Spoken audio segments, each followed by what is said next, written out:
Good evening and welcome to the Business Day. I'm Andrea Chisholm. Some fuel categories will hit their lowest since December 2021 as gas prices continue their downward trend. Effective tomorrow, a liter of 87 and 90 gasoline will sell for $4.50 less. This is the lowest ex-refinery rate since December 23 last year.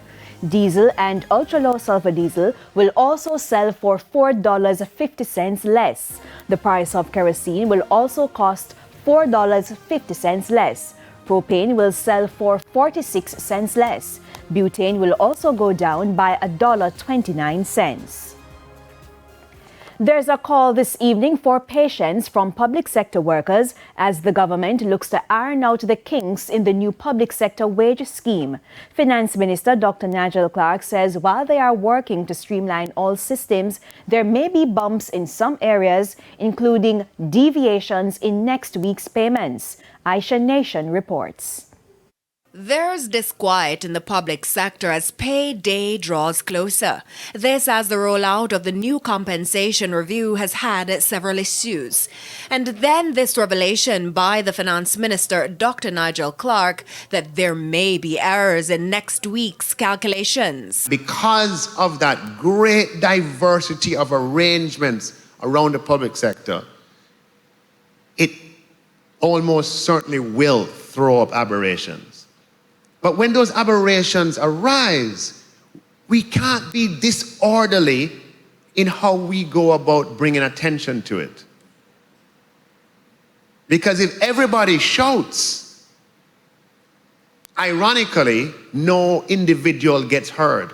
President of the Jamaica Civil Service Association, Neil Grant, says some of the issues with the rollout were discovered during the implementation phase. He, however, renewed the promise that no one will be worse off. We got guarantees in terms of what is the worst outcome that we are to expect coming out of this. There are no losers. There are winners and there are winners. Some people will benefit more than some, and that is what is to be expected when you do an equity exercise, when you are trying to normalize compensation across a myriad of scales and levels and so on. Recognizing what has happened and now we're at the point of implementation, we are seeing the little cracks, little complexities, and we are working through them. The Finance Minister sought to further clarify what will happen next week. There is a top-up on what you've already received, sometimes called arrears, sometimes called back pay, that becomes due along with your December salary. We're not taking anything away from anyone. What we're actually doing is giving public servants an additional amount in December that represents the difference between your new pay and your old pay for the months of April to November. They were speaking at a financial literacy seminar put on by the Transformation Implementation Unit. For the Business Day, I'm Aisha Nation.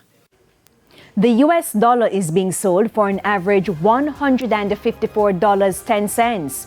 $112.67 is the going rate for the Canadian dollar. $189.71 for the pound, while it's costing an average $164.35 for the euro. And to the stock market now, the JSE index declined by 957 points today, while the junior market index gained 63 points. Among the winners, Palace Amusement, Blue Power Group, Epley, Stanley Motor, and Cargo Handlers. Losers include iCreate, 138 Student Living Jamaica Variable Shares, Siboney Group, Everything Fresh, and MFS Capital Partners. And that's it for the Business Day. I'm Andrea Chisholm. Good evening.